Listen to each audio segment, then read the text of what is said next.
Today, I'm going to tear down, level, reset, and clean a 4-piece headstone. This stone is shared by 5 people: Burton Jackson, his wife Annie, and 3 of their 10 children, Charlie, Marisette, and Barbie. As you can see, this stone has some damage to one corner, a horrible lean, and a lot of growth. If left alone, gravity will keep pulling on it, and it'll end up on the ground. The first thing I need to do is get it broke down so I can get down to the base. I set up my tripod and attach a chain hoist. I pretty much knew there wouldn't be any compound left between the stones. I just needed to find out if it had a reinforcement rod running through the middle of it. After I removed the top, I saw that it didn't. Now I just needed to work my way down to the base. Charlie was the first to be buried here on November 3rd, 1869. He was born June 2nd, 1867. Marisette was next. She was born January 31st, 1870, and passed just 6 months later on July 9th, 1870, followed by Barbie, who was born May 28th, 1863, and passed November 1st, 1873. Getting down to the base of the stone, you can see just how important monument compound is. If all these ladybugs can get in here, so can water. Now I needed to find out how thick the base was. I planned to dig down on 2 sides to get it broke loose and get a tape measure on it. I clear the stone segments out of the way so I don't accidentally damage one and start digging.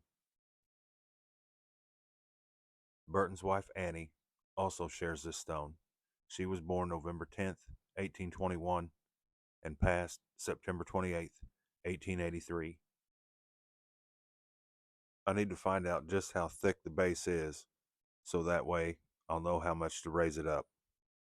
With no reinforcement rod running through it, I would really like to keep more than half of the base in the ground.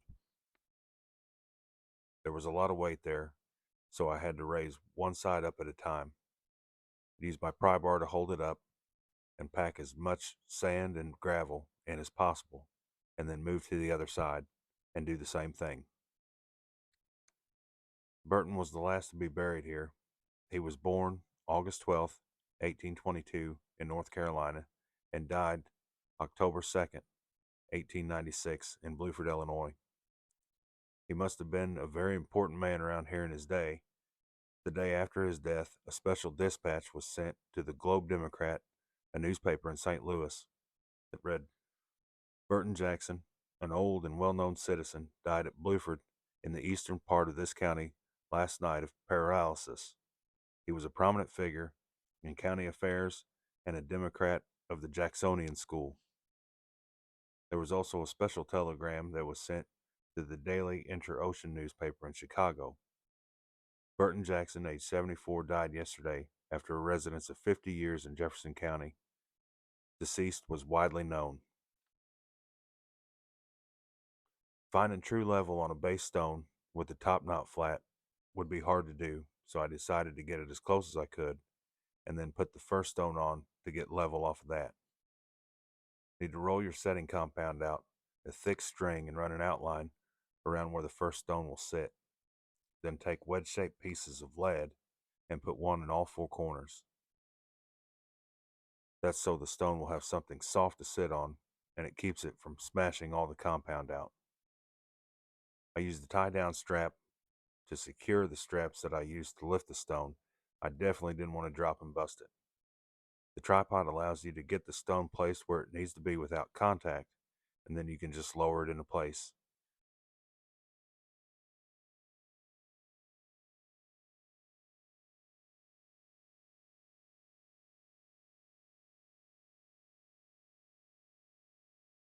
As you can see, it's spot on level, and there's excellent push out all the way around.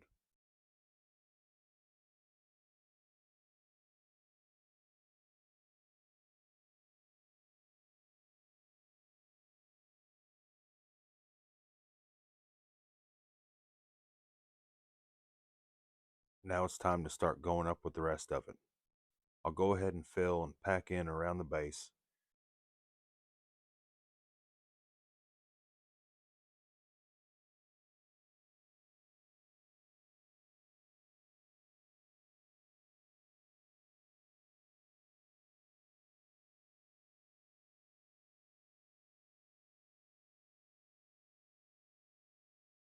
You want to use something plastic or wooden to go around and trim the excess compound off to use on your next level. You'll repeat the same process as from before.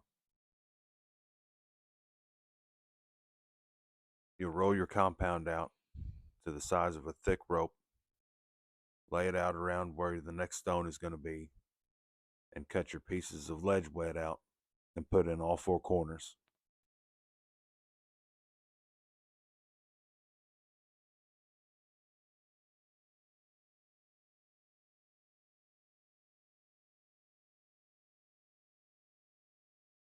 The plus with the tripod is you can set it where you need it, pick up your piece to the right height, and then just walk it over to where you have it centered over to where you need it to be.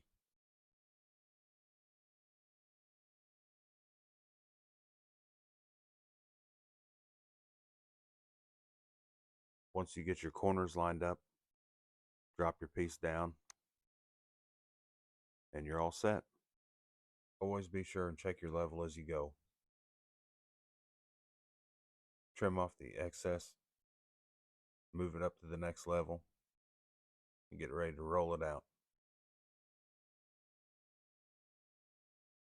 For that one corner that was chipped off, I just made sure to put quite a bit of extra compound on there and then move my lead wedge in a little ways so it would have something to sit on.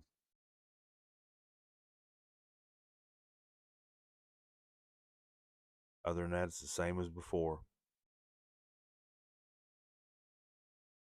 Get it strapped on,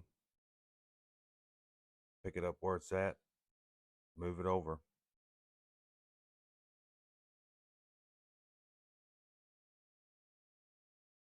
Make sure your corners are lined up, drop it in place.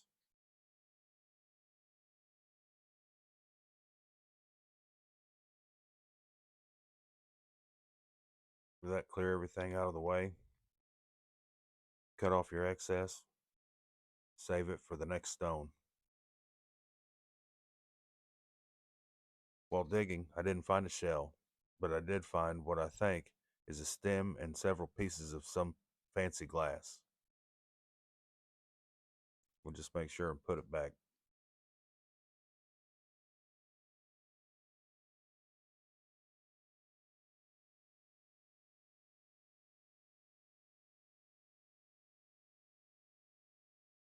Now it's time to give it a good cleaning.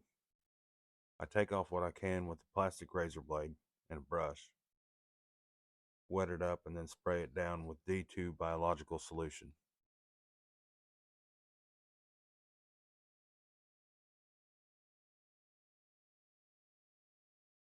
If you watch on the middle stone, when that D2 hits the algae and moss growth on it, it'll start turning a orangish yellow color. If that happens, don't worry, you're not staining it. It's just, that's what it does when it gets on there and kills it.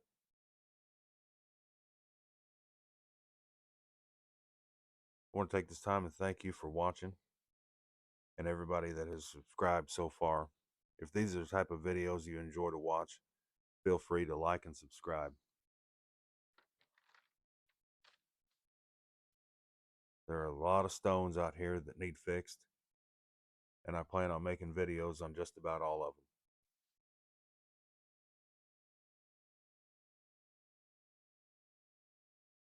There's still some hard spots that held on for a while, but I think over time they'll eventually fade and it'll be just like brand new.